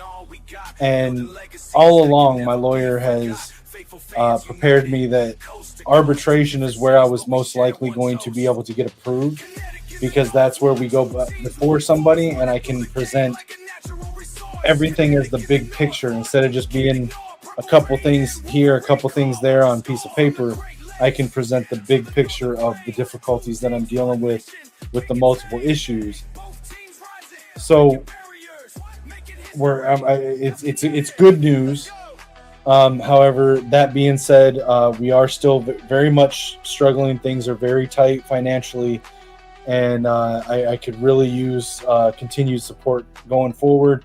We are approaching the finish line much sooner than I even expected, but we got to still get there. So I appreciate anybody that donates, shares it out to get more eyes on it, or even just takes the time to look at it and consider donating. Whether it's $1, $5, doesn't matter. Every bit matters, and it all goes directly to keep bills paid, keep electricity on, keep gas in the car to get myself and my mother to our doctor's appointments, to her cancer treatments, and just trying to get to the finish line of when I can get approved for the disability. So again, just thank you to everyone out there. And I'd also like to just, I don't know that they'll ever actually see this, but if they do, shout out to Kyoki Kapana, Sunny Kapana, Micah Kapana. They recently sent me an autographed jersey from Micah, which I was able to auction off for a couple $100 to put towards our bills as well. So I just want to say thank you every chance I get to the Kapana family. Yeah, and I mean, and yeah, if you guys have a couple extra bucks, just throw it into the GoFundMe. It'll help out an actual person instead of just a corporation. So I mean, just it's always good to help people out. And speaking of helping people out, make sure that you head down to the head down and throw the video a like. Also, it wouldn't hurt to subscribe while you're down there. We're trying to get monetized over here, so that way we can actually help when we not only just us, but anyone, like, just help around the community if we can. It helps. Our goal right now is to get to about 500 subscribers. Right now we're at, I think, 12. I think is where we're sitting right now. So if we can get to 500, we'll do something special for that 500. For once we hit that, we'll do a special stream, or we'll figure something out to do for that. So, I mean, if you want to, I mean, hell, we might do a poll to see like what you guys might want to see for a 500 subscriber special episode. We could do that. So I mean, just if you want to be a part of the conversation, make sure you have the notification bell on, and make sure you comment on the videos. Obviously like this video, and then have a and yeah, that's all for the bookkeeping. Let's hop on back to what we were talking about. We're on week 9 now. Yep, and here we get our first matchup between our two teams. The first matchup will be in Detroit. You'll be hosting the Minnesota Vikings. JJ will be rolling at this point. Justin Jefferson will be having the best season of any wide receiver. Maybe. We're going to have one of the best defenses in the country at this point. Maybe. There's no maybe. There's no maybe. There's maybe on all of this. Everything's maybe until it happens. When you understand Brian Flores' defense, he basically runs a version of Wink Martindale's amoeba defense. And where was it last year? It was one of the top defenses in the league. And who beat it twice? we only lost two to two teams, and in both cases it was playoff teams, and it was because of a shaky offensive line and Sam Darnold, not because of the defense. We have upgraded at quarterback from Sam Darnold to JJ McCarthy, and we have massively upgraded our offensive line into what many experts are calling the best offensive line in the country. So you add that to a defense that returns all but one of their starters, with multiple new additions such as Javon Hargrave and Jonathan Allen, as well as Isaiah Rodgers and a few others. And you're looking at a breakout season for Dallas Turner. There's a lot of looks in practice that we're seeing with Jonathan Allen, Javon Hargrave, and Harrison Phillips on the D line, almost in like a 3-3-5 look, with 3 edge rushers. I guess it's almost like a 3-4 look, but with a 3-5 defensive line setup and 3 edge rushers. So it's like a 7-man line with still having an off-ball linebacker and three safeties. It's very unique, very non-traditional, and it's exciting and dynamic to watch. Brian Flores is a defensive mastermind. I think, and it's going to be supporting the offense that's going to have JJ McCarthy throwing to Justin Jefferson, Jordan Addison, TJ Hawkinson, Rondale Moore, Jalen Naylor, and behind an offensive line with 4 of the 5 being some of the best offensive linemen in the country, with Christian Darrisaw, Brian O'Neill at tackle, Will Fries and Ryan Kelly in the center, and then one of the best offensive guards in the draft this year, Donovan Jackson. So I think we can pull off. I think we can pull, like, despite all of like everything that everyone's saying, I think we can pull off a Week 9 win. I think it'll be hard, but at home, I think we got it. I think I'm going to go with the Vikings here, and I think the X factor here for the win is that we return our entire offense, our entire coaching staff, who are one of the best head coaches in the league, the reigning coach of the year, one of the best defensive minds and defensive coordinators in the league, and Brian Flores, and a much improved roster from a 14-win team from last year that basically addressed every area of concern and didn't lose. The only thing we lost in free agency was Cam Bynum, and we still had Josh Metellus, who's going to slide into that Cam Bynum role, and Harrison Smith came back. So, like, we didn't really lose anything. And we added Javon Hargrave, Jonathan Allen, et cetera, like I said just a few minutes ago. So I think that the combination of us returning everyone, including our A-plus coaching staff, and the Lions having 9 new coaches on the staff, having a depleted roster that's returning this year and already facing injuries, and a softened interior offensive line, I just think Minnesota's got the Lions' number this year. I think Week 9 will depend. Our victory Week 9 will I think highly depend on, one, if Hutchinson is healthy or not, and 2, if Kirby Joseph is healthy or not. Kirby Joseph and Brian Brinich. If we still got those 3, I think we can eke out a victory Week 9. We'll see. I just think that we've got. I'm not saying it's going to be easy. We don't have as many. I feel like we were very close to each other as far as like overall team last year, and the reason you guys were better than us was Sam Darnold and the fact that our interior offensive line was, wait for it, Blake Brandel, Garrett Bradbury, and Ed Ingram. You know none of those 3 players. And that we've since upgraded to JJ McCarthy, Will Fries, Ryan Kelly, and Donovan Jackson. I just think it's going to be too much for compared to what you guys lost. Right. All right. So let's these last 8. Let's try to do them like rapid fire. Sure. So Washington Commanders, I'm guessing win. I was going to say potential loss until this whole thing with Terry McLaurin happened, and now I say that's a win. All right. If the Washington Commanders go into the season with Deebo Samuel as their number one receiver, it's going to be a very bad sophomore year for Jaden Daniels. Philadelphia Eagles. I'm going to say we're at Philly too. Yeah, so you're on the road at Washington and then on the road at Philly. Yeah. So you're on the road again. I know you're trying to speed through this, but road quarterbacks.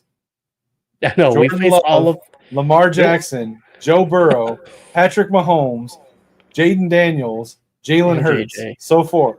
Well, JJ, so far this was at home. Yeah, and he's not really proven yet anyway. But on the road, again, yeah. Set Jordan Love aside. Lamar Jackson, Joe Burrow, Patrick Mahomes, Jaden Daniels, Jalen Hurts on the road. Eagles. I want to say win. I don't think you beat the Eagles on the road. The defending Super Bowl champions. No, you're probably right. The defending Super Bowl champions, Saquon Barkley. They didn't lose a lot in free agency. I think they lost like a defensive lineman. They lost a cornerback, but then they just drafted those two amazing cornerbacks last year. I don't think they lost enough to not be able to beat you at home. Yeah, I think Saquon's going to be a problem for us, definitely on offense. Now week 12, easy win. Easy win. Yeah, that's a win. That's and I'll be honest with you. I think you beat both the Giants and the Packers at home, weeks 12 and 13. Yeah, we win that one too. The reason I say it so easily with the Packers, the only reason I picked you guys to win week 1 at Lambeau with the caveat that it was a potential loss. The reasons that I thought it was a potential loss was the new coaching staff, it being so early in the season. Both of those things by week 13 you're going to have on track. I don't think you guys lose to the Packers. But it is worthy to note here. This is the Thanksgiving game. And I believe the Lions, who play every year on Thanksgiving, I think it's something like 6 years in a row they have not won on Thanksgiving. So, right. I think we'll beat them at home still. I'm picking y'all to beat them too, but. And week 14 is also another win. Dallas Cowboys. I think we win that one, especially since they're at home and they're getting rid of. They're gonna if they end up getting rid of Micah Parsons. 100%. We might pick them up. I don't think it's gonna happen. I don't think you have the cap or the trade. Or the trade we don't. Capital. We don't have the capital. But assuming that they don't work things out with Micah Parsons, I would agree that you guys get the win. I'm not a big believer in George Pickens. I also think that there may be chemistry issues with him sharing targets with CeeDee Lamb. Yeah. They still have a black hole at running back, and I don't mean that as an insult to the African-American players at running back. I just mean that it's devoid of talent. Right. I think that and they lost the best slot corner in the league, Jordan Lewis, to free agency. So I think you guys beat the Cowboys.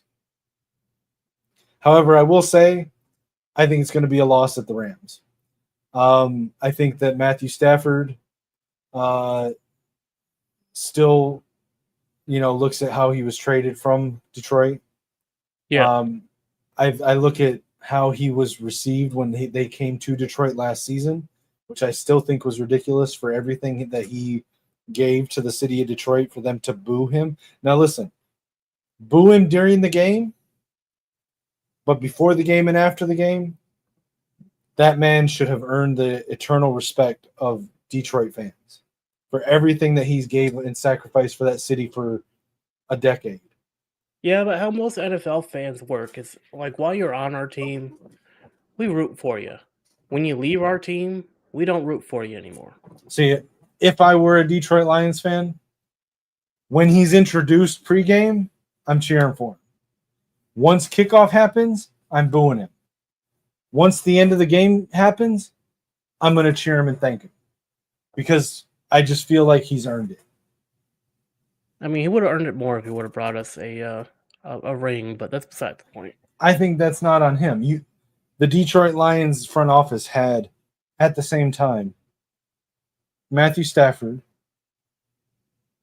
Calvin Johnson, Yep.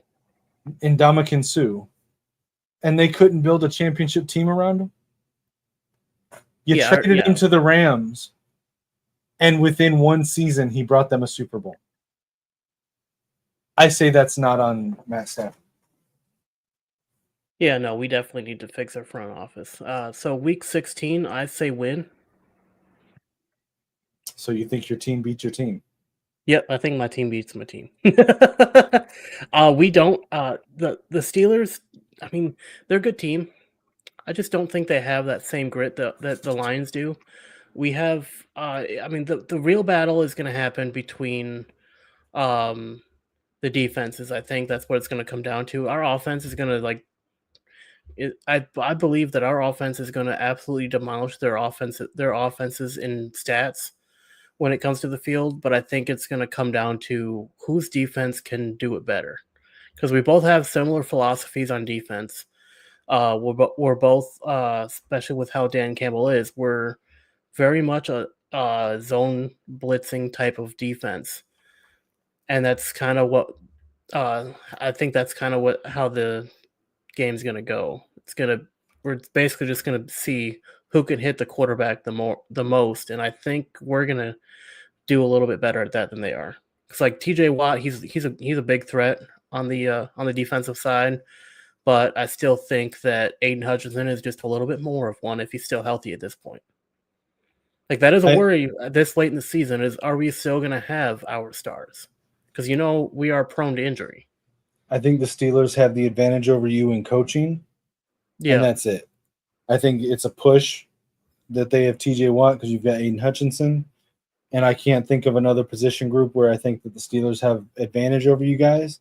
So unless Mike Tomlin coaches the game of his life, which I don't think is going to happen, no. I think you guys get the win. And obviously, you think Week 17 is a win for you. If I didn't pick you to beat, if I didn't pick you to beat us at your home, I'm not picking you to beat us in Minneapolis. I think it's a loss for us out on the road there as well. And I think you end the season with a win over the Bears. Oh yeah. So what's the final tally on our win-loss predictions?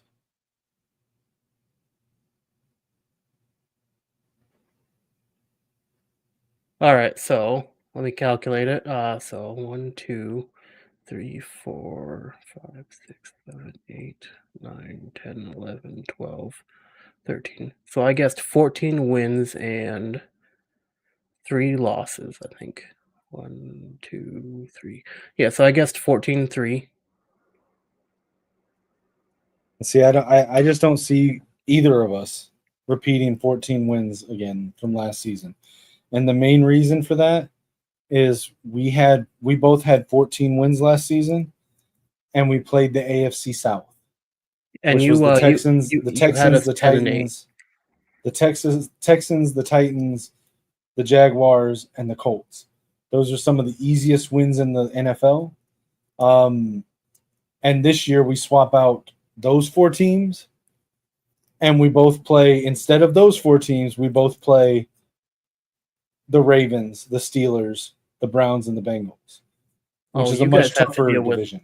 And you guys have Drake May in Minnesota too. I'm not worried about Drake May, but so you guessed, and that's also a preseason game. Yeah, you guessed that the Lions would have 10-8. I guess they'd have 14-3. And then that's fair. If you had asked me to make a blind without looking at the schedule prediction, I would have said 10-8, 9, or I'm sorry, 10-7, 9-8. I think that's fair. Or 9-8, 10. Sorry, it's 15-3. I got the numbers wrong. I guessed 15-3. You guessed 10-8. Yeah. So I think that's fair. I'll quickly go through the Viking stuff. You can jump in as well, but just some. Again, I've already said all the reasons I think the Vikings are going to have a great year and the start of a great probably 4 or 5 years. JJ has looked great in camp. He's had 2 bad days out of 2 weeks, and those were the first 2 days of padded practices. And to put that in perspective real quick, he's going against the defensive coordinator, who's one of the best defensive coordinators in the country, with one of the best defenses in the country, who's notorious for not going at half speed in camp. A couple years ago, Kirk Cousins famously complained to the media after his first fall camp against Brian Flores as the defensive coordinator, saying that he was frustrated because he's seeing things in camp that he'll never see in the season, and because Brian Flores was going full speed at him in camp.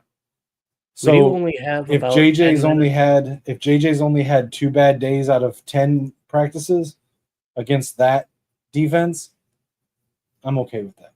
We do only have about 10 minutes, so we'll have to speed run this, or we could do this we could Yeah, so do this I'll go tomorrow. through it real quick. Just tally All it right. down. I'll go through real quick. So, week 1 on the road at Chicago. I think that's going to be JJ's first game. He's from Illinois. He grew up rooting for the Bears, and they passed on him when they had the number 1 pick. I think he's going to go in there and show them why they made the mistake picking Caleb Williams over him. I like Ben Johnson. I don't like Caleb Williams. I don't think they're a good match. I think that week 1, there's going to be a lot of miscues between the two, and I think that we're going to get the win. Week 2, we open it's our home opener against the Falcons, which is where Kirk Cousins left to take a $400 million contract or whatever it was. Yeah. I think we beat them last year with Kirk Cousins. We're going to beat them this year at our home with Michael Penix. JJ's already beaten Penix in the national championship game. He's going to beat him again. I think you guys might lose to the Bears week 1. Not trying to be vindictive, but just because I don't think there's any way that I don't think there's more than 3 teams in the league that loses to the Bears week 1. Well, the reason why I say that is because they have Ben Johnson now, who beat you guys last season. Beat us with the Lions roster. I mean, he's not going to beat us. He's not going to beat us with Caleb Williams, who doesn't know how to run his offense.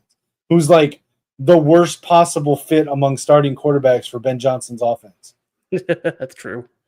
You guys lose this one though. Bengals. It's at home where yours is on the road. Yeah, but I mean, I gotta give the edge to Joe Burrow. I'm gonna say we beat the Bengals, and I think it's gonna be a very close game, and here's why. The Bengals have a notoriously soft offensive line. Hold on. Brian Flores is notorious for blitzing and for eating up soft offensive lines. He has a much improved pass rush this year with Javon Hargrave, Jonathan Allen, Andrew Van Ginkel, Jonathan Gennard, Dallas Turner. Of course, you also have the blitzing capabilities of safeties Harrison Smith and Josh Metellus. I think he's going to carve up their offensive line. They're not going to have Trey Hendrickson to really do the same on the opposite side of the field. And with it being in Minneapolis, again, like I said in multiple games for the Lions, if this game were in Cincinnati, I would probably pick this for a loss for us. But because this is in Minnesota, I'm going to go with a win here. I think Joe Burrow, Jamar Chase, I think that duo is going to be a problem for you guys. Oh, I think they're absolutely a problem. I just think that you look at the games that the Bengals lost last year that they shouldn't have, and it was because of a bad offensive line. They lost week 1 at home to New England because of a bad offensive line. Yeah.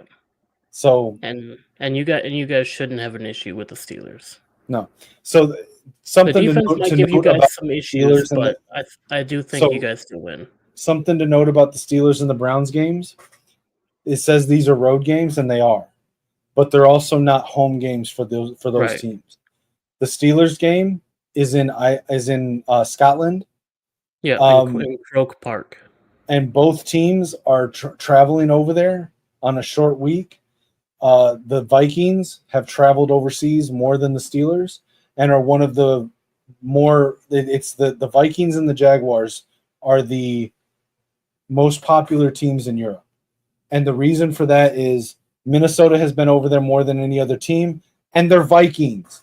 Like, if you were going to guess a team that Europeans would be fans of based on nothing else, would it not be the Vikings? Should be the But Lions why? because they're Literally, Lions. literally, the Vikings are European history.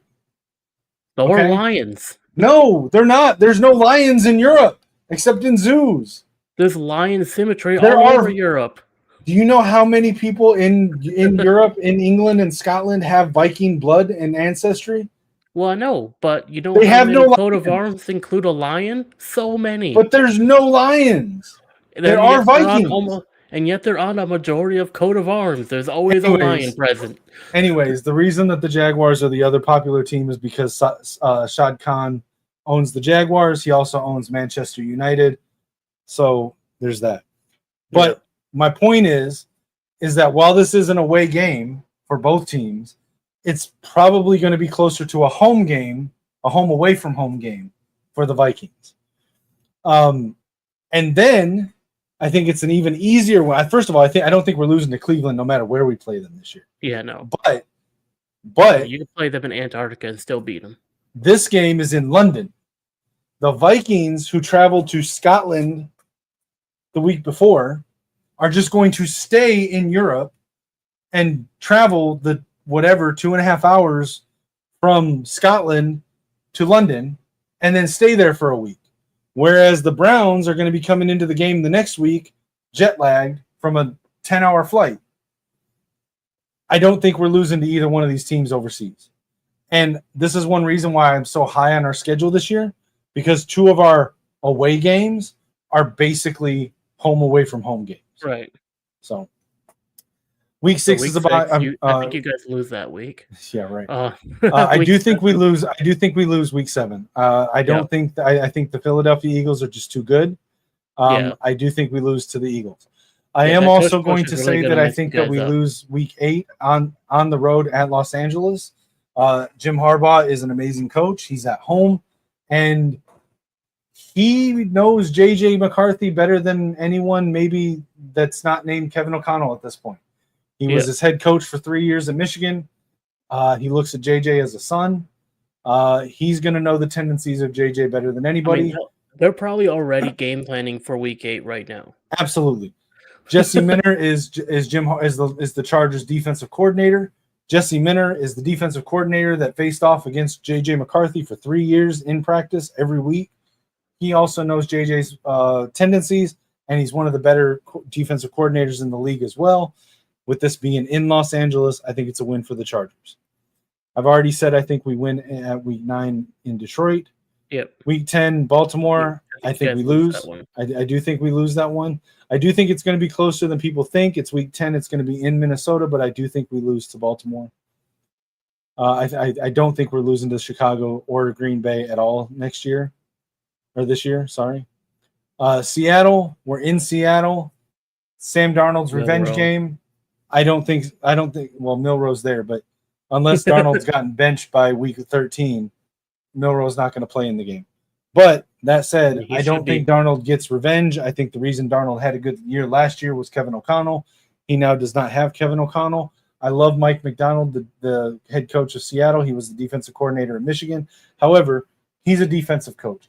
He's not a QB whisperer. They got Clint Kubiak, good offensive coordinator. He's not Kevin O'Connell. I don't think Sam Darnold's going to revert back to the pumpkin he was before the Vikings, but I don't think he's going to be able to beat the Vikings. Controversial take. I think he's benched by week 13 and Milroe's QB1. Possible. I don't think so, but it's possible. If Milroe's running this show, what do you think? Do you think he still win? Yeah. I don't think Milroe's good. All right. Just look at the last 2 games they played against Michigan, both of them in the year of 2024. Oh yeah, no. 2024. Yeah, that I know. I just figured I'd try to see what you thought. If that's the case, he played exactly. Jalen Milroe in college played exactly two games against pro style defenses. Both of them were against Michigan, and he looked like complete shit in both of them. Yeah. I don't think he's going to be a good pro. Washington Commanders, I was worried about that game. If they end up having to trade Terry McLaurin, I am no longer worried about that game. At Dallas, again, I was worried about. So when I went on Purple Daily for the Vikings vent line, I actually said these 2 games worried me. But since then, we've had trade requests from Terry McLaurin and Micah Parsons. I'm no longer worried about these games if they trade those games. I mean, if we beat the Cowboys, y'all beat the Cowboys. Yeah, I think we beat the Giants. Yeah, that's not. I am gonna change something though. I do think we probably split with you guys. So I do think maybe we probably actually lose in Detroit, but we win here in Minnesota against Detroit. All right. And then I think we beat the Packers. I don't think the Packers are bad. I also just don't think they're very good. They've got Jordan Love, who I think is an overrated quarterback. I don't think he's a bad quarterback. Again, I just don't think he's very good. And they've got 17 wide receiver 2s and 3s and no wide receiver 1s, and they're hoping that their first round pick Matthew Golden is going to be wide receiver 1, and he might be, but it's his rookie year. They just moved Bo Melton, who I really like, from wide receiver to defensive back to cornerback, because they also don't have cornerbacks because they lost Jair Alexander. I don't think we're losing to the Packers. Sorry. So the final tally, I have you guys going 12-5, and then you have you guys going 13-4, which that's pretty fair split. Again, I predicted on Purple Daily show that I thought we were going either 10 or 11 wins. That was largely because I was worried about these 2 games right here. And with the current issues with Terry and Micah, I am a lot less worried about those games. Right. So to stay under the 2-hour time frame, I'm just going to really quickly go through this. Find me everywhere on social media and all platforms at Kinetik615. Also, Kinetik615 plays for my gaming. You can find me here on the Gamer Sideline and on Monday nights with my guys, the Maze Madman and the Boxing Maniac, talking all things Michigan Wolverines football. And during the season, you'll catch us on Saturdays as well with post-game shows after the Michigan Wolverines games. Lichemax, tell them where they can find you. Yep, and also you can find me over on the Maze Madman channel during the season, as I'll be their stat boy throughout the season. I'll be coming on and correcting what they get wrong. You can find me at Lichemax626 on X, Twitch, and over there on YouTube, which is where we're at right now. You can also find me over here on the Gamer's Sideline. We're going to try to make sure we do a show at least once every Saturday is our goal. So make sure that you like, share, and subscribe. Get as many eyes on the video as you can so we can spread our network all over. We want as many people in here as possible. We talk gaming, we talk sports, and everything in between. So if you enjoyed the show, go ahead and hit that like button real quick. Hit that, subscribe to us, share us to your friends. We would like to meet them. We'd actually like to talk to them. But without further ado, let's get out of here. I've been Lichemax626, a.k.a. Mike. And I'm Kinetik615, also known as Eric. I'll catch you next time on the Gamer Sideline. Yep, have a fantastic day. Go Blue. From joystick dreams to Friday night lights, it's controllers and cleats under podcast mics with Lichemax dropping deep like he's throwing a bomb, and Kinetik calling audible, staying calm in the storm. From the field to the sticks, yeah, we bring the heat. With Kinetik and Lichemax, never miss a beat. When the final whistle blows or the credits roll, we're signing off strong, that's how gamers take control. Catch us on the sideline, where legends chill, where the playbooks flip and the passion's real. If you heard the takes, then you know the drill. Till next time, fam, keep it clutch, keep it skill. From the field to the sticks, yeah, we bring the heat. With Kinetik and Lichemax, never miss a beat.